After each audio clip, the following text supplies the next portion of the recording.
passa a fazer parte da tribuna.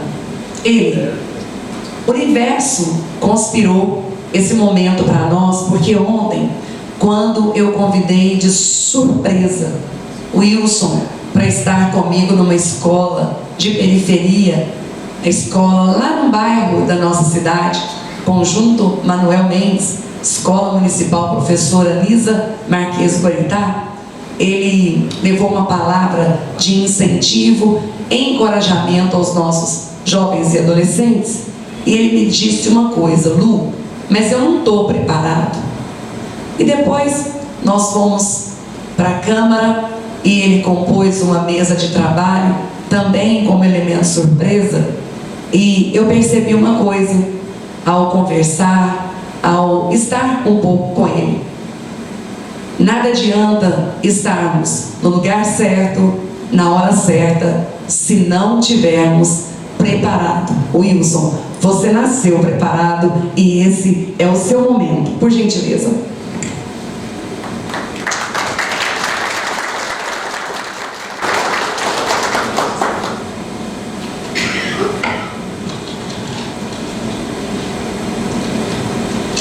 Fiquem tranquilos que eu não vou demorar muito não, tá?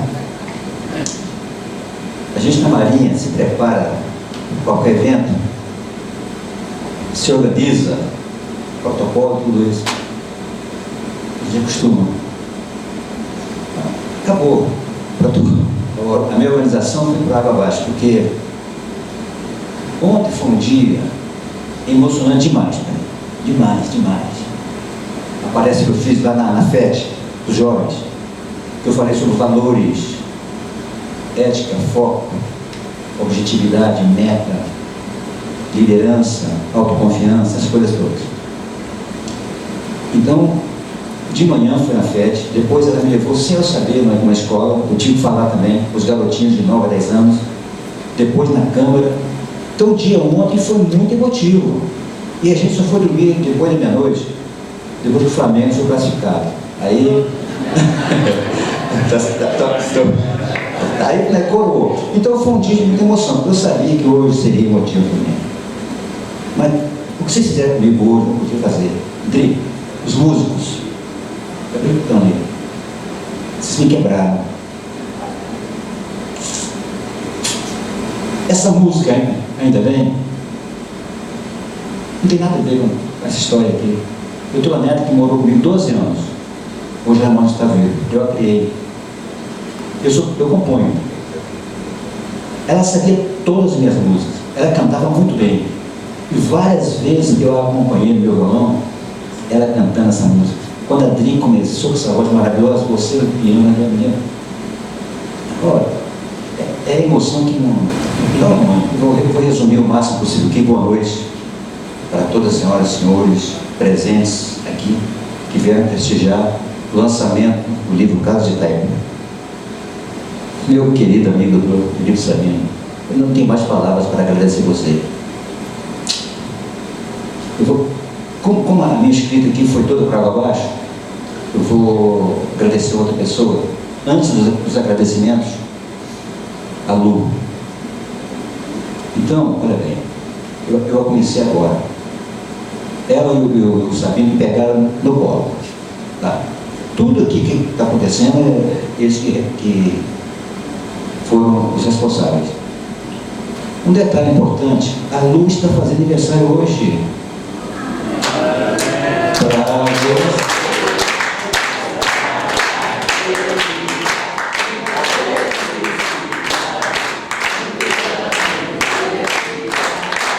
Para você, nessa data querida, muitas felicidades, muitos anos de vida. Ô Lu, eu não podia deixar passar. Eu escolhi estar aqui. Tá? E, Sabino, ó, você está debaixo de 70 vezes 7 chaves do lado esquerdo do meu coração. Tá? Então, eu completei 74 anos no mês passado. Eu já passei por diversos, né? O meu coração já passou por diversos momentos que foi colocado à prova. Agora, hoje, nesse momento há muito mais. Então o que eu estou sentindo agora é um misto de apreensão, orgulho, felicidade e um frio na barriga. Que seja o paraquedista no seu primeiro salto, os noivos quando estão prestes a entrar na igreja e os pais quando vão ter o filho. Então por isso que a emoção é muito maior. Eu poderia estar falando com vocês sobre um livro técnico de engenharia, resistência a materiais, cálculo estrutural, mas eu não estou falando sobre um livro técnico. Eu estou falando sobre um livro que tem alma. Ele foi entubido na minha cabeça, na minha mente, foi até minhas mãos, no teclado do computador, e as palavras foram saindo. Haja visto a capa do livro. Ela tem alma. Aquela é minha avó. E aquele moleque que sou eu.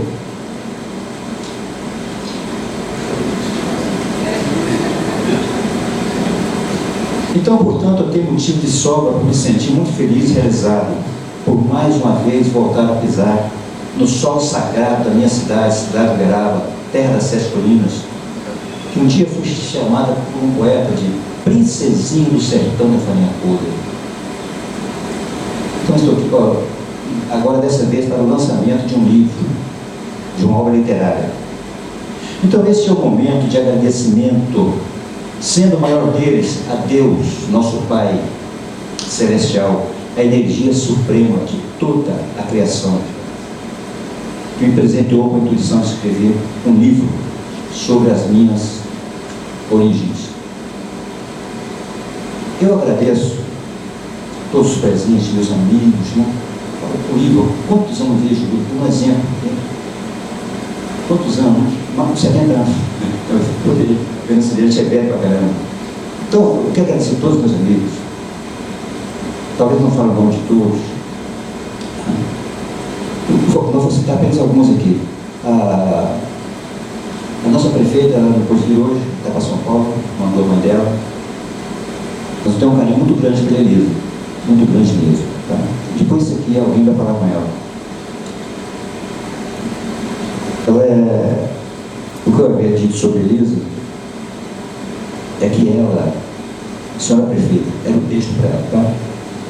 Fique muito gratificado e honrado com a presença de Vossa Excelência na apresentação do livro escrito por esse antigo moleque, vendedor de pirulitos em Graxate, além de outros empregos. Acompanho a trajetória política da senhora desde a sua primeira eleição, uma jovem ainda com pouca experiência política na época, mas que já possuía no seu DNA os atributos, principalmente os referentes aos valores morais, relacionados à ética, honestidade, coragem, foco, liderança, paciência e tato para lidar com os diversos segmentos da sociedade. Eu não sei se tem algum representante dos vereadores aqui, mas Lu, por favor. Não, a Lu, não, sim, a você. Mas além. Tá, por favor. Tá? Agradecimento a eles. Agradecimento aos antigos e novos amigos. O que eu falo de novos amigos? Sabino. Mas a gente é amigo de outras vidas. Não pode ser essa amizade de uma hora para outra aconteceu. Tá? Então, meu agradecimento aos novos e antigos amigos. Muitos aqui, falei. Wilson. Doutor Ivan Maurício Soares Andrade, capitão do Exército. Turbinho, foi mestre da minha avó. Gêmeo Sebastião Tomé, o Jatobá. Eu não gosto de falar não. Tá? O comandante Colene ali e muitos outros. Meu sobrinho querido, amado ali, com a linda esposa dele, meu irmão, Edilze, Cidinha. E a minha querida irmã, minha querida mãe. Vou falar mais sobre ela.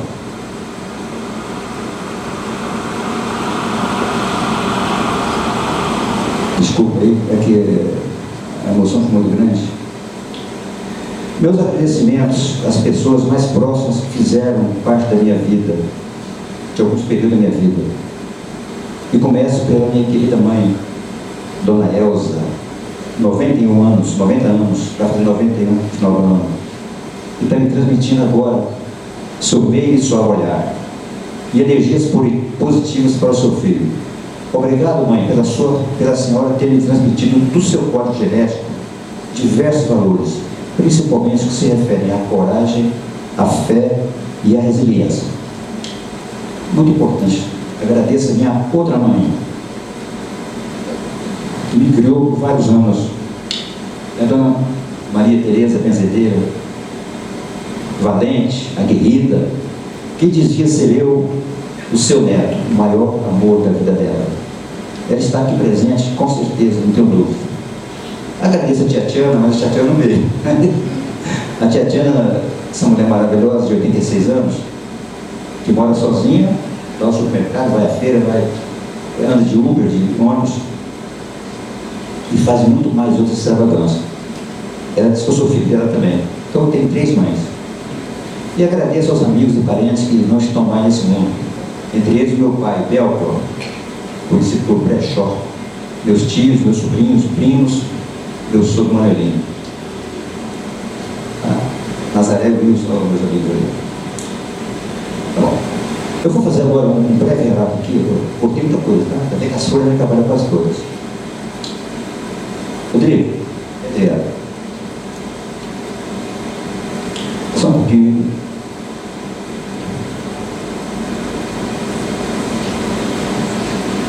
Eu não poderia deixar de agradecer ao projetista gráfico César Matos, que fez a organização gráfica do meu livro, e o Dr. Wellington, arquiteto e velho amigo, que deu alma ao caso de Taipa. Ele fez as caricaturas. E agradecer por isso aqui, olha para trás, linda.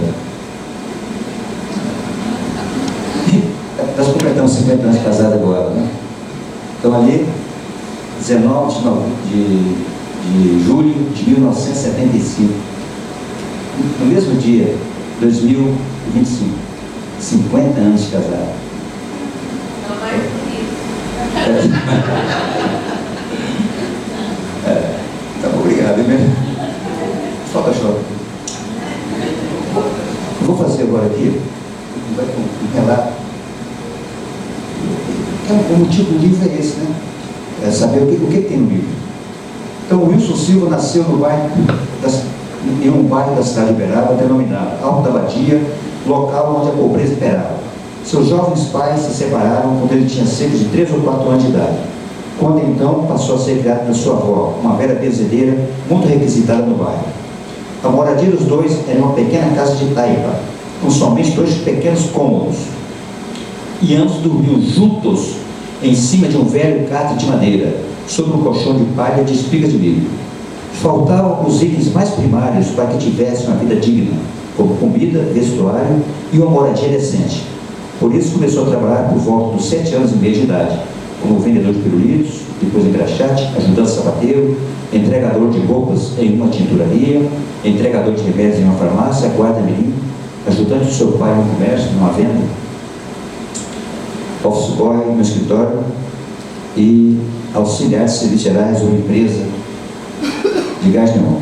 Conviveu ao lado de pessoas envolvidas com alcoolismo e prostituição, entre outros males e vícios, mas nunca se deixou influenciar. Entrou para o Corpo de Fuzeiros Navais do Brasil aos 18 anos como recruta, chegando aos 29 anos depois ao mais alto posto da hierarquia da Marinha, onde uma praça poderia chegar. Concluiu diversos cursos, já foram citados aí, caiu e levantou diversas vezes, mas sempre conseguindo encontrar força para lutar de pé. E com 71 anos escreveu o livro Casa de Taipa. E também fez a música denominada Coisas de Minas Gerais. Essa música aí que está no QR Code, 2 QR Codes do livro. Quem adquiriu o livro, né? Apenas observação, o livro dá essa impressão que está contando a história de um garoto, um jovem. E somente isso. O livro tem muito mais do que isso. Eu faço uma cultura mineira de uma maneira geral. Comida, folclore, feitiçaria, benzedeira, molho sem cabeça, todas essas coisas tem no livro, tá?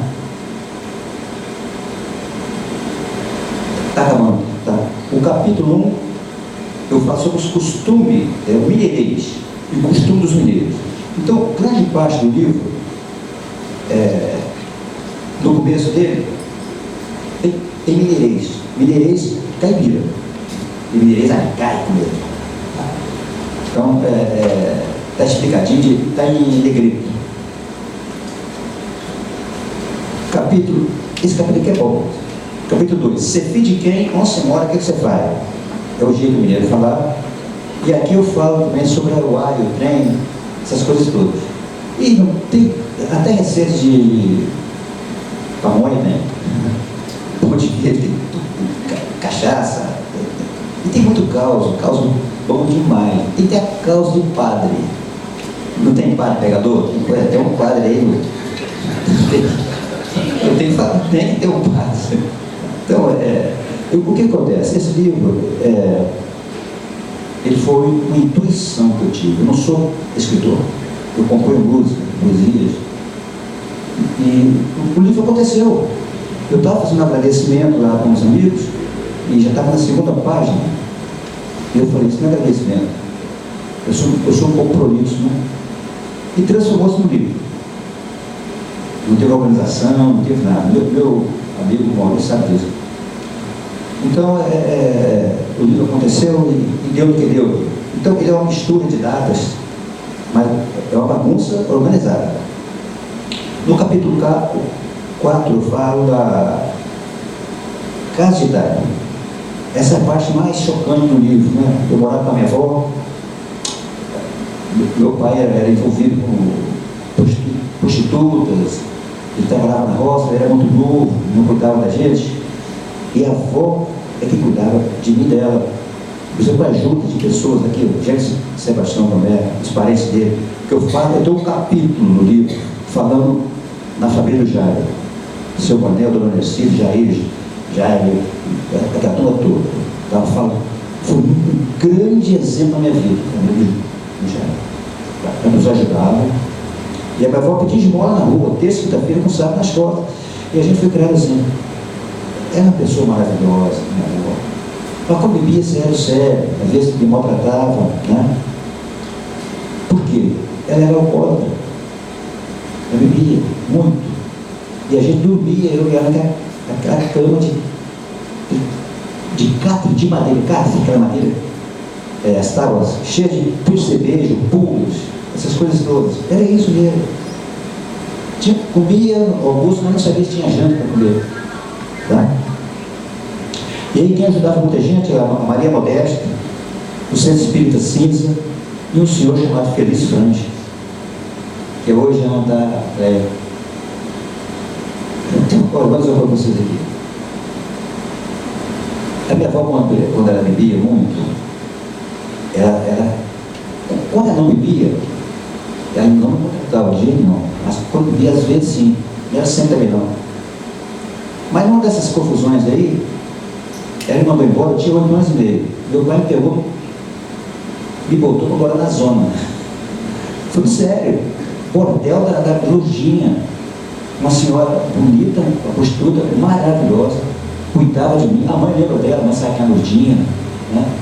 Poxa, gente boa demais. E eu passei uns 6 meses na zona. Sexta-feira à noite, sábado, a festa danada, né? Bebida, coisa. Eu no meio ali, moleque, descalço, botava até música na vitrola. Chegava o Isaac menor, tira o Chozinho daí, esconde ele. Chozinho, porque era filho do brechó, que era o Chó. Tá? E era isso. E nesse tempo eu passei também a dar valor às pessoas, as prostitutas, aqueles malandros, ladrões de bicicleta, de galinha. Mas no fundo eram pessoas boas, que eram discriminadas, desprotegidas, mas tinham coração, rezavam, tinham fé em Deus. Pessoas boas. Então eu passei a ter muito amor a essas pessoas mais tão discriminadas, né? Por isso. No capítulo 5, eu faço um vendedor de pirulito. Na rua, a história é longa, é o capítulo que mais me emociona. Eu conto a história que Deus estava apartando as estrelas com as mãos. Né? E ele viu lá nos confins do universo uma luz verde. E pegou o binóculo dele e viu um moleque vendendo os pirulitos embaixo de uma água. Aí tem uma história muito comprida do meu envolvimento com Deus. Mas, olha, toda vez que eu vejo essa história, que para vocês, quem lê é um caos, para mim é um caso, como se tivesse acontecido.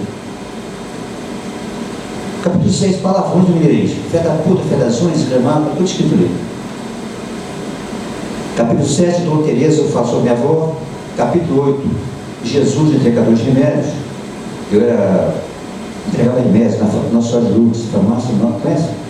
Sabendo? E lá eu desci do Senai ali e soltava as mãos, braço aberto. E aí eu conto que Jesus viu aquela mulher descendo, ele fez assim, ó. Tem uma caricatura linda aqui. Tem uma caricatura linda sobre isso. Então Jesus abriu os braços. Onde é que aquele moleque responsável vai parar? Aí tem uma história muito gostosa. Então eu tive a felicidade de ter uma história com pai e com filho. Capítulo 9, mudança de rumo na vida. Eu tenho que contar esse negócio aqui. Eu peço para contar. 17 anos e meio eu estava totalmente perdido na vida. Eu pagava meu colégio, José Ferreira, eu, Maurício, ele. E meu pai, de uma hora para outra, desandou, a beber, vendeu tudo. E eu fiquei desempregado. O que eu vou falar com vocês aqui é a pura verdade. Eu tive uma intuição que tinha voz. Estou afirmando a vocês, não tem terror. Eu estava na casa da minha avó assim, ó, desse jeito aqui. E agora, o uso do José, e agora? Igual o Drummond falou na poesia dele, José, e agora? Uma voz do meu ouvido falou assim: vai à prefeitura e converse com o Cidinho. Eu falei: o que eu tenho que falar com o Cidinho? Eu pensei comigo, não tem nada a ver, o Cidinho nem vira há muito tempo. Mas eu obedeci. Saí a pé, lá da Badia, é longe, né? Até que é a prefeitura. Cheguei na prefeitura, subi a escada, tinha um papel na parede: entre na Marinha, seja fuzileiro naval, não sei o quê. Naquela hora, de cima escrevi, 3 dias depois eu fui embora sem falar com ninguém. Falei na hora que estava indo embora. Ali a minha vida mudou totalmente. Até então, eu não tinha objetivos, eu pensava, quero ser engenheiro, mas como é que eu vou pagar uma faculdade de engenharia? Depois que eu entrei na Marinha, que eu comecei a fazer os cursos, aí eu passei a ter objetivo, meta, foco, autoconfiança, né? Tudo isso, com a ajuda de Deus, né? do meu protetor espiritual, para conseguir continuar sendo uma pessoa de bem. Eu realmente teria grande chance nessa vida de ter partido caído do lado mal da vida. Então, a partir desse momento, daquele dia na prefeitura, mudou completamente a minha vida. No capítulo 11, eu faço com a Nara Migra, era uma moça muito bonita do colégio. Tinha outra muito bonita no colégio. Eram 3. Regina, Nara Migra e a Zulmira, que é a esposa dele.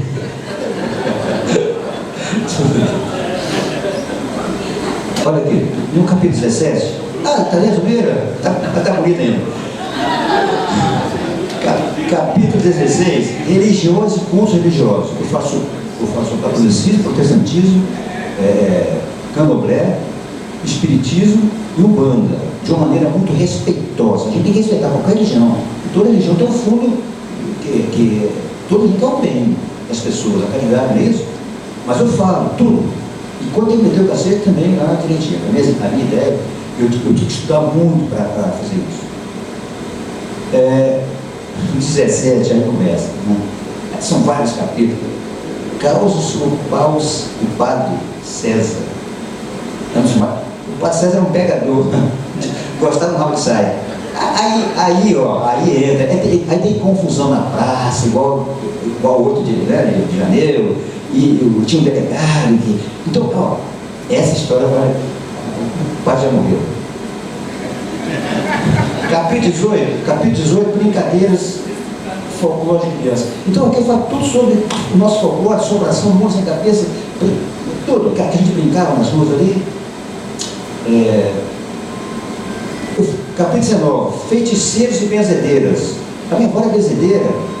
Feiticeiro, eu sou bem-vindo, né, Jair? Faltava muito feiticeiro mesmo. No capítulo 20 está acabando aqui, Cidade do Espiritismo, Uberaba. Eu falo legal, aqui, ó, Chico Xavier, Odilon Fernandes, Maria Modesta, Inácio Ferreira, Valdo Vieira, entre outros. E realmente Uberaba é a Cidade do Espiritismo. E onde a gente morava, gente, tu sabe? Eu nunca vi tanta gente estrupiada na minha vida como tinha ali, Uberaba. Coxo, moço, como é que é? Surdo, cego. Mano, tudo.